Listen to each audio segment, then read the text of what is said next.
매일 전파사와 자, 지금 사진에 떠 있는 세 사람이 김복형, 정영식, 조한창 이 세 사람이 지금 관건이죠. 그렇죠. 네.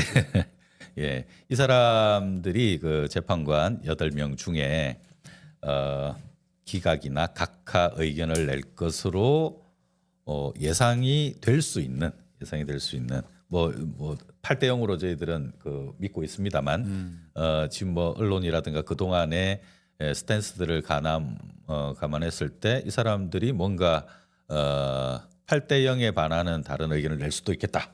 가장 이런, 의심스러운 사람들이죠. 의심스러운 네. 사람들이죠. 실제로 네. 지난주 한덕수 탄핵 심판에서 정영식, 조한창은 각하 의견을 냈고 네. 그렇죠. 김복형은 기각을 했는데 아주 완벽하게 한덕수를 그 쉴드 쳤죠. 그렇습니다. 완벽한. 그래서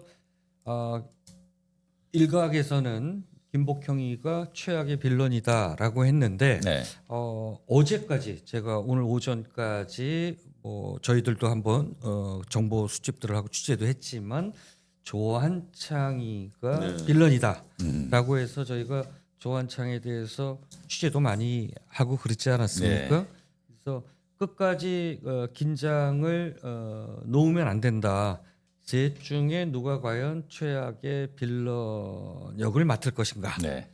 그래서 사실 긴장의 끈을 놓쳐서는 안 된다. 네. 하지만 4일 날 금요일 날 오전 11시 피청구인 대통령 윤석열을 파면한다라고 저는 확신합니다. 네, 오늘 오전에 소식이 전해지고 공지 소식이 전해지면서 오늘이 또 4월 1일이다 보니까 만우절이라고 이게 또 뭐. 갑자기 근데 너무 기다려 왔는데 그러니까 애타게 기다려왔죠. 너무 애타게 기다려왔죠. 네. 그러면서 다들 이제 관심사가 몇 대 몇이 될까? 8대 0을 다들 기대하고 학수고대 염원하고 있습니다만 그 저 조한창이라는 자가 저는 이제 예. 개인적으로는 저 사람이 엉뚱한 짓을 하겠다 이런 그러니까요. 생각이 예. 자꾸 들어요. 사람들도 좀 비슷한 그런 그게 있어서 65년생이고요. 네.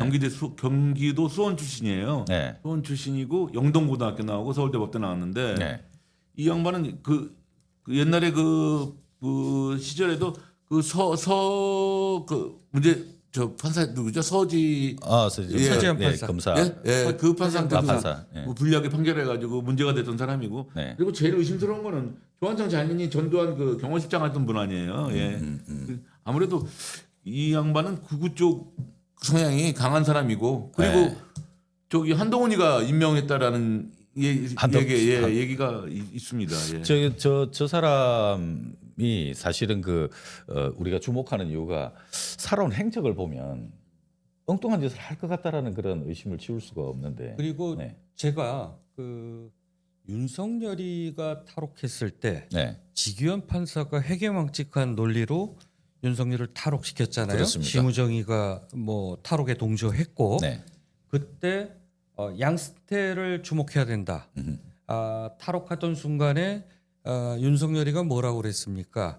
자기가 구속돼 보니까 네. 양승태 전 대법원장의 심정을 이해하겠다. 이때 양승태가 누굽니까? 사법농단 카르텔의 그 보스 아닙니까? 그렇습니다. 그래서 이것들이 그 사법법적 카르텔이 가동을 하는구나.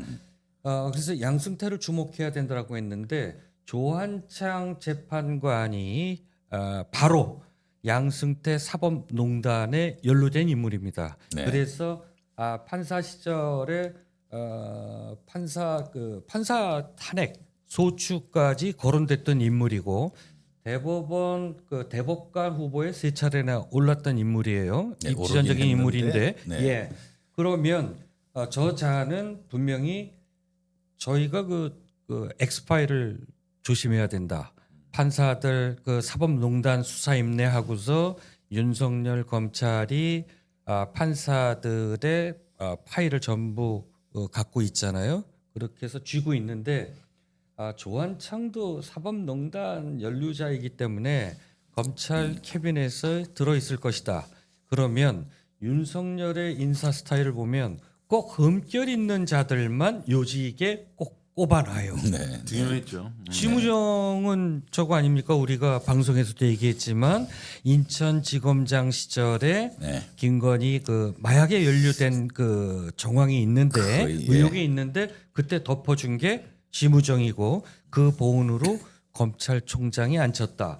조한창 그 재판관 같은 경우 사법농단에 연루된 인물인데 그때 아마 윤석열 검찰 캐비넷에 파일이 있을 것이다. 그렇다라고 하면 흠결 있는 자를 헌재 재판관에 하나 씹어놓고 아마 이번에 계속 압박을 했을 것이고 그렇습니다. 그래서 조한창이 빌런이 아니겠느냐 저희가 계속 우리가 추적하고 있었죠. 그 굉장히 긴 시간을 기다려왔지 않습니까? 네. 피가 타는 심정으로 기다렸는데 왜 이렇게 시간이 많이 지체가 되느냐 짐작은 하고 있었죠. 누군가가 이제 들어 누웠다. 예. 이제 그 들어 누웠다라고 의심되는 이제 세 사람을 사진을 지금 띄워놓은 겁니다. 그러니까 마침 이제 오늘 어쩌면 이제 반가운 소식이고 한시름을 좀 놓게 됐는데 그냥 18일까지 4월 18일까지 넘어가 버리면 어떡하냐 이제 그 걱정이 굉장히 심했지 않습니까? 조한창 저자가 아무래도 이제 뒤늦게 또 합류를 한 것도 있겠지만 뭔가 김건희와 윤석열로부터 미션을 받고 시간을 지체하고 뭔가 내부적으로 각하 쪽의 의견을 맞습니다. 계속 내면서 시간을 이렇게 그러니까, 끌어온. 네. 그리고 더 취재를 더 해봐야겠지만 지금 막판 취재들이 지금 이루어지고 있는데요. 네. 윤석열하고 만났다. 조한창이 큰일 날 일이죠. 이거는 이게 이제 무슨 바로 일입니까? 저건 형사 그 처벌이 가능한 네. 헌재 재판관이 피청구인하고 접촉을 했다라고 하면 네. 이것 자체가 저거 바로 그 형사 소추가 가능한 저건 형사 처벌이 가능한 이제 범죄잖아요. 그렇습니다. 그래서 확인 취재가 필요하지만 그런 정황은 있다. 이거를 최광욱 전 의원도 지금 확인 중에 있다고 그러고요. 조국 혁신당의 박은정 의원도 검찰 쪽에 또 이제 그쪽에 정보가 좀 있는데 확인 중이라고 그래요. 그래서 확인이 되는 대로 폭로를 하겠다라고 하는데 그 정도로 위험 인물이다. 그래서 그러니까 저 양반은 계속 판사를 하다가 헌재에 들어간 게 아니라 2021년에 판사 그만두고요. 네. 법무법인 도울이라는 데서 대표 변호사 하다가 그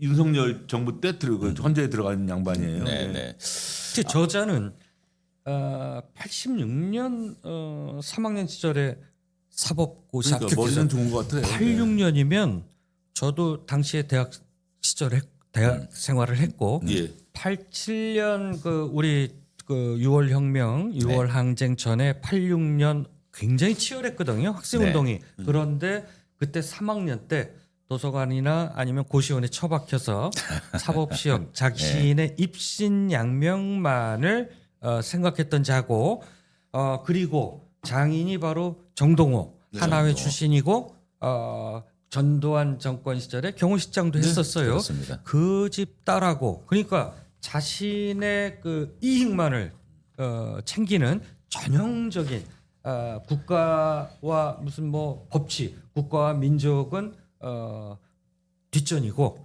자신의 이익만을 쫓는 전형적인 임상현이 생각나게. 그럼요. 예. 윤상현과 같은 비슷한 케이스. 예. 그래서 그 또래 동기들한테도 당시 시대 정신과 괴리된 삶의 태도에 도덕적인 비판 이런 거를 많이 받고 있던 인물이에요. 그렇다라고 하면 윤석열의 회유 또 이런 것도 약점이 잡혔다라고 하면 충분히 조한창이 빌런 역할을 할 수 있다. 자, 그래서 우리가, 끝까지 주목해 봐야 할 인물입니다. 네, 우리가 8명의 헌법재판관들 중에 예. 헌법재판관들 중에 이 세 사람 아까 이제 지목했던 그 세 사람이 좀 다른 의견을 낼 것으로 좀 걱정이 되는 그게- 세 사람이었고 예. 우리 저기 8명의 지금 뉴스원의 그 도표 사진을 지금 나왔는데요. 지금 8명 중에 뭐 다들 지금 8대 0으로 좀 생각을 하고 있습니다만 그리고 오늘 그 헌법재판소에서 그 낸 그 공지 중에 네. 이제 출입 기자들한테는 이제 뭐 이제 소개를 하면서 일반인 방청 뭐 이제 소개가 되긴 됐었죠. 일반인들 방청을 이제 허용했다. 그리고 생중계도 생중계도 허용하고. 허용했다. 자신 있다는 얘기거든요. 네, 거기서 이제 저희들은 8대 0 이겠다. 이제 그 내용을 좀 읽었습니다. 그리고 조한창 저는 개인적으로 조한창 저자는 아무래도 그 거구 집단 쪽으로부터 다음 자리 뭐 비례라든가 뭐 그 집단의 이제 정치 쪽으로 가기 위한 스텝 밟기 아니냐. 뭐 변호사도 한번 하고 나왔기 때문에 그래서 저 사람은 자기의 입지를 위해서라도 최소한 각하 정도는 때리고 나가지 않겠느냐. 뭐 저는 이제 개인적으로 그렇게 보고 있습니다만 어쨌든 그 탄핵이 인용될 것이다. 거기에 대한 건 기정사실로 저는 받아들이고 있습니다. 지금 다들 비슷한 생각이 되고요. 계속 네. 우려했던 거는 저게 그 박근혜 탄핵 때보다 사안이 너무 그 분명하잖아요. 예. 뭐 생중계로 전 세계가 네. 지켜봤고 저거는 누가 봐도 8대 0 인용에는 아무런 문제가 없다. 5가지 그 헌법 위반 사례를 보면 저거는 만약에 기각이라고 하면 재판관들이 기각 그 이유를 쓸 수가 없을 정도로 한 줄도 못 쓸 정도로 누구나 8대 0이었다라고 우리가 낙관적으로 봤는데 문제는 선고일이 계속 늦춰주면서 네. 의심했던 거는 뭐 상당히 뭐 구체적인 정황인데 윤석열 측 특히 김건희가 돈도 있고 검찰 캐비넷도 있으니까 최대한 시간을 끌어달라. 그다음에 그게 1차로 이재명 대표의 2심 선고까지였잖아요. 근데 네. 2심 선고에서 무죄가 나니까 이제는 이들도 이제 방법이 없는데 그렇다 하더라도 끝까지 한번 시간을 끌어달라고 했는데 한계에 다다른 것 같고요. 네. 그리고 저는 우리 민주 시민들의 이 분노에 찬 이 목소리가 또 큰 역할을 했다. 계엄을 막은 것도 당시 시민들이 장갑차와 계엄군들을 맞서서 네. 이겨냈잖아요. 네네. 그리고 12월 14일 국회에서 12월 7일 날 실패했던 탄핵 소추안 국회 본회의 의결을 14일 날 200만에 달하는 우리 시민들이 여의도를 참, 에워싸서 그 함성으로 이뤄냈잖아요. 네, 그리고 감동적이었습니다. 잠시 우리가 좀 아니했던 건 아닌가. 네. 우리가 지난번 방송에서도 이 지점을 우리가 짚고 가야 했다. 절실함이 이긴다. 네. 근데 태극기 저 극우 집단들은 뭐 거의 광적으로 난동을 부렸잖아요. 그리고 문영배 재판관, 뭐 정계선 재판관, 뭐 죽이네 살리네 집 아이고, 앞에 가서 그렇죠. 난리를 피우고 네. 헌재 앞에서 진치고. 그러니까 헌재 재판관들이 사실 움츠라고 쫄았던 거죠. 그 틈을 타서 김건희, 윤석열, 김건희 측에서 돈과 캐비넷을 흔들어서 시간을 끌고 있었던 것 아니냐 이런 우리가 의심을 많이 했었죠. 자, 우리 이 이제 4월 4일 날 이 8명의 헌법재판관의 판결에 따라서 대한민국 그 현대사에 아주 중요한 그 매듭이 이제 지어지는 겁니다. 탄핵이 인용되면 바로 조기 대선 정국으로 이제 빠르게 이제 들어가는 거고요. 만일에 이제 뭐 생각하기도 싫지만 이제 그 기각이라든가 각하가 돼서 기각은 이제 어려울 테고 뭐 각하가 된다 하더라도 확률적으로 사실은 어려운 일입니다만 자 그런 일이 벌어진다 손 쳤을 때 벌어질 일은 이제 다음 순서에 이제 이야기 더 하기로 하고 어떻습니까 이 재판관들이 어떤 판결을 어떻게 내릴 것이냐 하는 이런 내용들은 뭐 오늘부터 해가지고 계속 이제 나왔지 않습니까 이야기들이 자 김건희가 지금 뭐 혼자서 지금 막 뭐 별의별 이제 그 재판관을 회유하기도 하고 또 뭐 이제 여론전 유튜버들을 활용해 가지고 돈을 풀면서 막 온갖 것들을 이제 하곤 했을 텐데 어쨌거나 김건희가 무슨 수를 쓰고 어떻게 하더라 하더라도 윤석열이 파면되고 나면 형사 재판이 이제 바로 진행되는 거 아니겠습니까? 그러면 그때는 이제 끈 떨어졌기 때문에 빠르게 재판이 진행이 될 텐데 재구속 여부가 개인적으로 이제 바람이 있는데 네. 이번에 그 판결문은 정영식이 주심이니까 판결문 읽겠죠? 네, 맞죠? 예, 그렇죠. 그러니까. 네. 근데 정영식 그 재판관한테 좀 부탁 좀 드리는데 국민들이 너무 불안해하고 초조해하고 결과를 궁금해하니까 두 갈식으로 결론부터 좀 얘기해 줬으면 좋겠어요.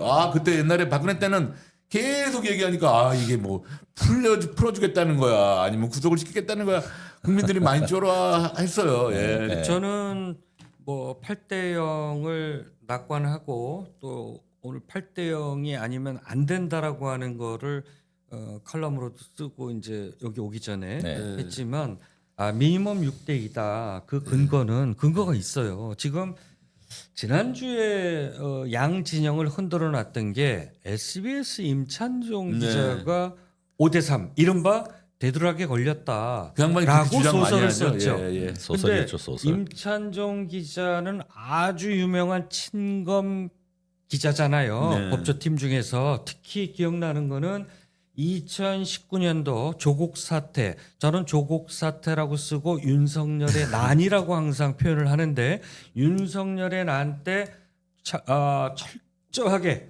검찰 특수부 쪽에 찰싹 붙어서 조국 난도질을 했던 기자 중에 대표적 기자입니다. 그래서 검찰이 흘려주는 검찰발 단독을 아주 단독으로 냈던 게 임찬종인데 네. 임찬종이 5대3 대드럭설을 걸고 흔들어 놨어요. 양쪽 진영을. 저는 그게 하나의 썰이었다. 그렇게 해서 간보기 기사였다. 5대3으로 선고가 날 것 같다라고 뇌피셜성 기사를 썼을 때 헌법학자라든가 전문가들은 저 기사는 가짜 뉴스다라고 얘기를 했어요. 5대3으로 선고를 할 수가 없습니다. 그렇습니다. 문영배 지금 이제 소장 대행이잖아요. 지금 5대3이면 선고를 할 수가 없다는 이유가 5대3으로 기각을 할 수가 없다라는 거죠. 그럼요. 왜? 헌재가 9인 체제잖아요. 그러면 한 명이 채워지지 않음으로 인해서 기각이 됐다라고 하면 만약에 한 명 마은혁 재판관이 들어왔을 때는 6대3으로 인용이 되는 그렇죠. 건데 네. 한 명이 채워지지 않은 그 공백을 이용해서 5대3으로 기각을 한다라고 하는 거는 나라가 성립 뒤집어지죠. 자체가 안 되는 겁니다. 네, 그래서 그렇습니다.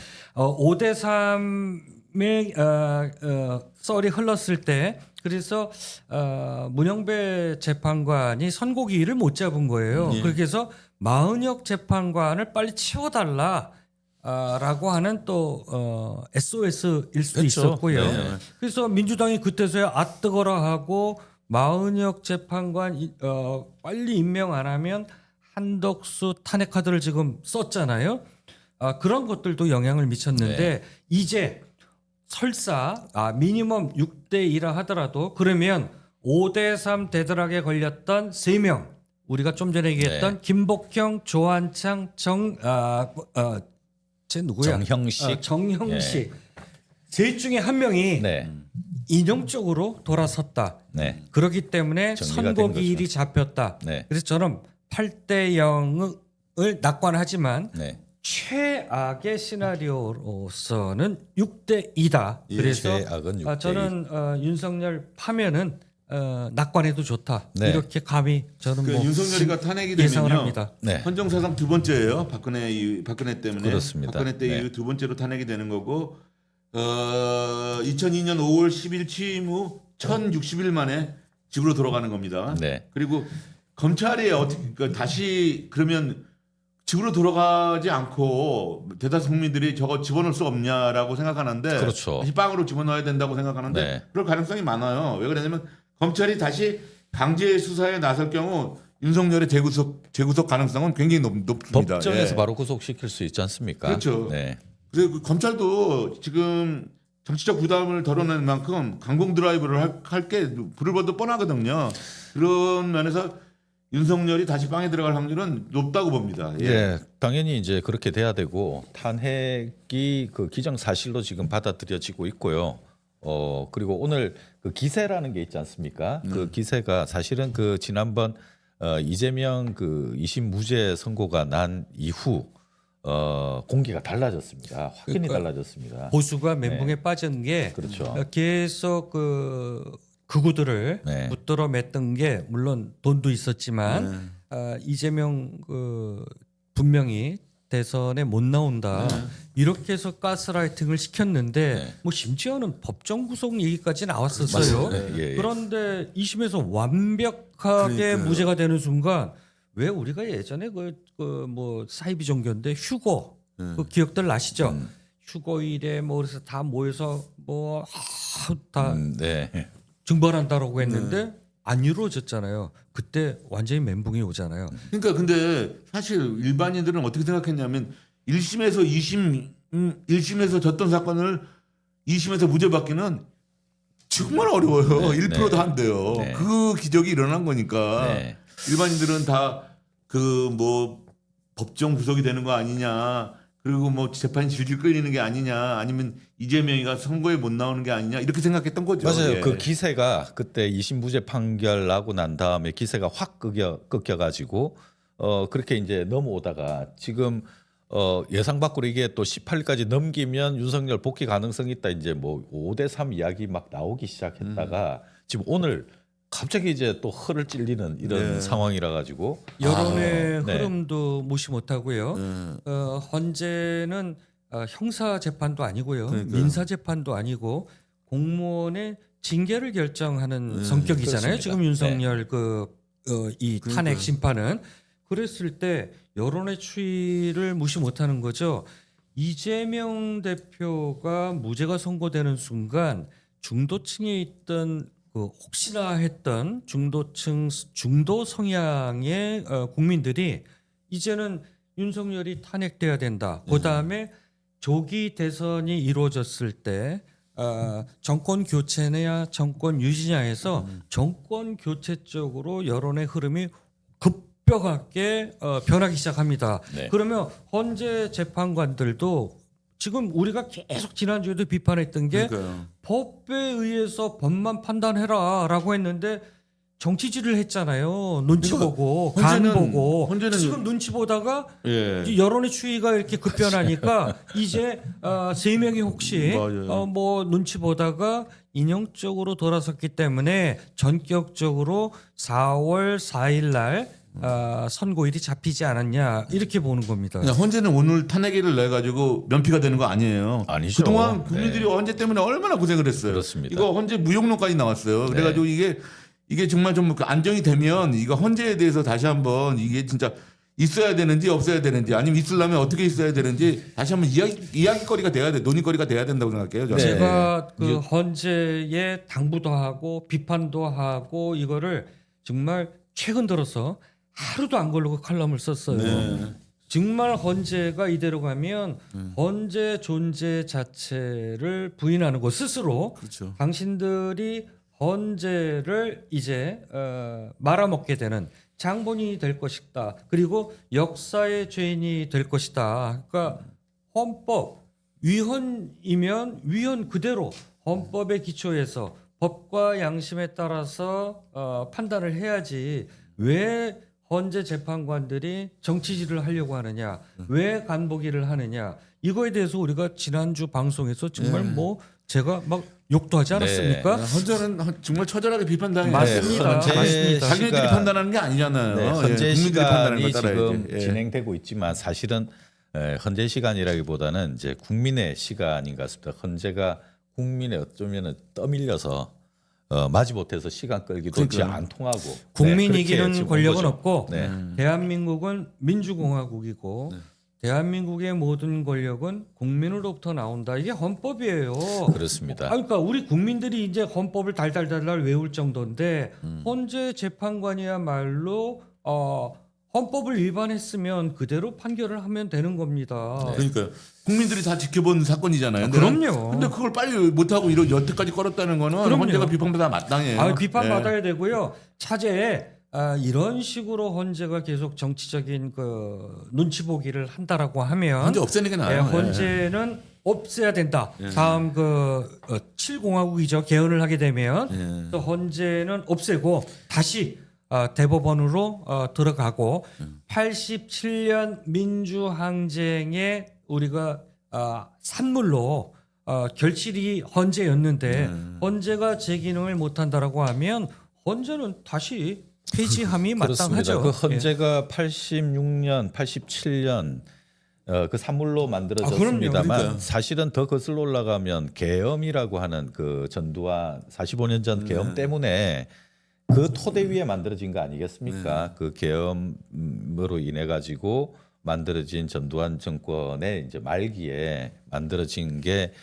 헌법재판소인데 그 헌재가 윤석열의 그 친위 쿠데타 계엄을 두고 저렇게 미그적 한다는 것 자체는 존재 자체를 완전히 이제 부정하는 것이고 방금 선배 오죽하면- 말씀하신 대로 이건 그 자기 존재를 완전히 부정할 뿐만 아니라 이 만들어 놓은 국민에 대한 그 심각한 배신인 거죠.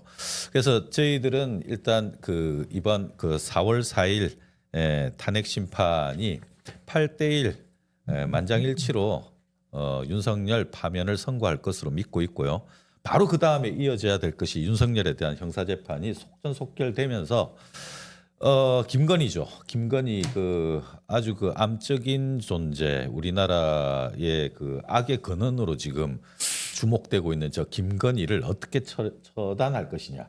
바로 이제 이어져야 될 텐데 검찰이 김건희를 손댈 수 있느냐. 지금으로서는 다들 뭐 갸우뚱하고 있는 거죠. 그래서 이제 그 작년부터 계속 이제 특검 이렇게 하긴 했는데 김건희는 자기가 죽지 않으려고 이제 온갖 수를 다 쓸 겁니다. 특히 윤석열이 파면이 됐을 때 이제는 이제 끈이 하나가 이제 완전히 떨어진 거 아닙니까? 그러면 본인이 쓸 수 있는 모든 카드를 다 동원해 가지고 막을 텐데 이제 그게 아마 정치적인 바로 대선이 있을 테니까 정치적인 어떤 액션을 취해서 뭔가 자기의 입지를 만들어서 보호막을 치려 할 것이다. 이제 이렇게 보이거든요. 지금 국민들이 윤석열보다 더 손을 봐야 된다, 더 처단해야 된다라고 하는 게 바로 김건희입니다. 김건희는 내란 수계다. 네. 그리고 12.3 내란은 김건희의 제거 없이는 윤석열이 감히 감행을 못했을 것이다라고 저희가 추정을 하잖아요. 김건희는요, 우리가 여러 번 얘기했지만 이 나라 권력을 쥐고 있었어요. 지금 관료들이라든가 검찰, 군, 경 모두 할 거 없이 공무원들은 목표가 뭡니까? 승진이잖아요. 네. 모든 인사권을는 김건희를 통했기 때문에 김건희가 모든 권력을 쥐고 있었으면 분명하고요. 예. 그랬을 때 김건희가 최후의 발악 또 마지막 돈과 자기의 그 윤석열을 지지하는 네. 이 그 극우 예. 이 세력을 김건희가 쥐고 끝까지 정할 것이다. 그래서 정말 뭐 상상을 해보면 김건희의 정치적 카드를 우리가 한번 예측해 보면요, 예. 자기가 정치적 피해자 예. 프레임을 피해자 코스프레를 할 수도 있고요. 왜냐하면 결집을 시켜야 되잖아요. 그다음에 차기 총선 또는 우리가 김건희 후보론까지 얘기하잖아요. 네. 했잖아요. 지금 나왔죠. 예, 예. 나왔었죠. 우리가 뭐 지지난 방송에서 그거에 대해서 충분히 가능성 있는 아직도 시나리오다라고 가능성 있는 예, 시나리오예요. 분석을 예. 했고요. 그다음에 보수 진영 지금 권력 투쟁이 아주 심각하답니다. 네.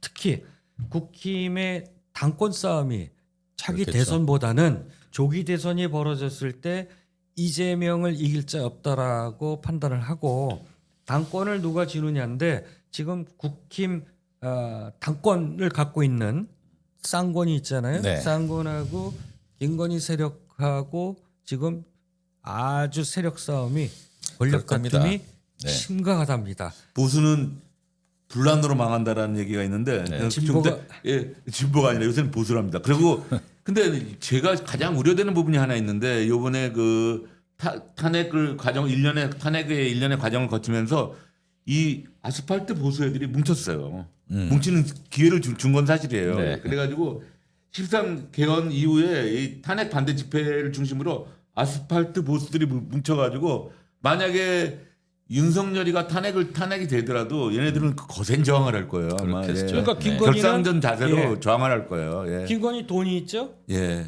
돈이 있으면 또 조직 움직이죠. 그다음에 피해자 그 프레임 자기 정치적 피해자다 이럴 네. 거죠. 그다음에 충성 지지층 이 자산을 바탕으로 해서 아마 자기가 정치적인 그 발악 그러니까 간접이든 직접이든 아마 영향력을 행사하려고 마쿠에서 또는 전면에 나서서 이 최후의 발악은 할 것이다. 하지만 성공 확률은 저는 제로다. 이렇게 자, 보고 있어요. 이게 윤석열이 파면되는 중도 순간 보수님께서 반갑습니다. 아직 샴페인 터트리는 건 이릅니다라고 이제 의견을 맞습니다. 주셨고요. 절대 동감합니다.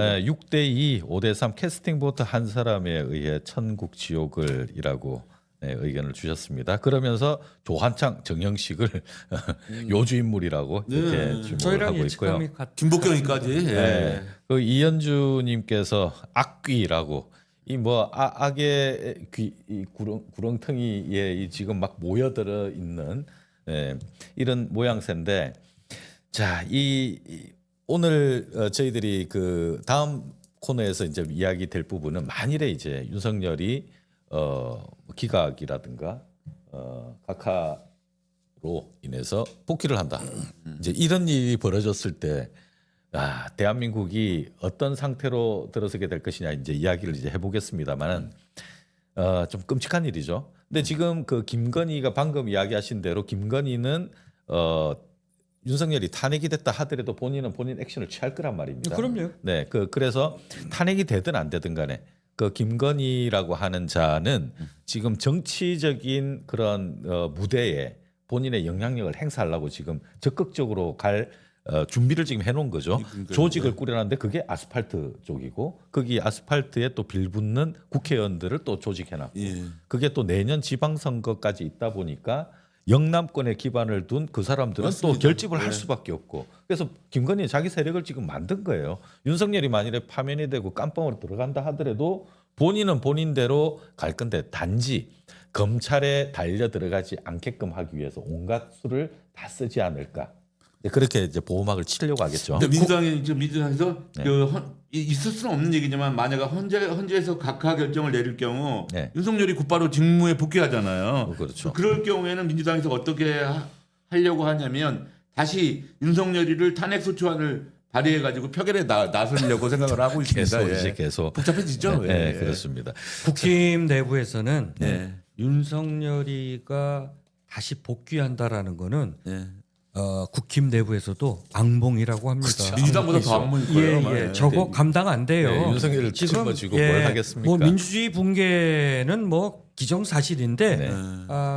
보수 저는 보수라고 표현하지 않는데 저 극우들 저 말도 안 되는 집단들은 아마 멘붕이 와갖고 저기에서 혼란이 있을 거예요. 그래서 국힘도 저는 최근 들어서 권성동이 빨리 그 선고일자 잡아달라 했던 게 저는 진심에서 나온 얘기일 수도 그럴 있다. 거예요. 김건희가 하도 설쳐대니까 빨리 제자리로 돌아가야 되고 네. 얘들은 또 직업적으로 정치해야 되는 애들이잖아요. 이런 상황에서 윤석열이가 복귀해서 지금 정치판을 혼탁하게 한다.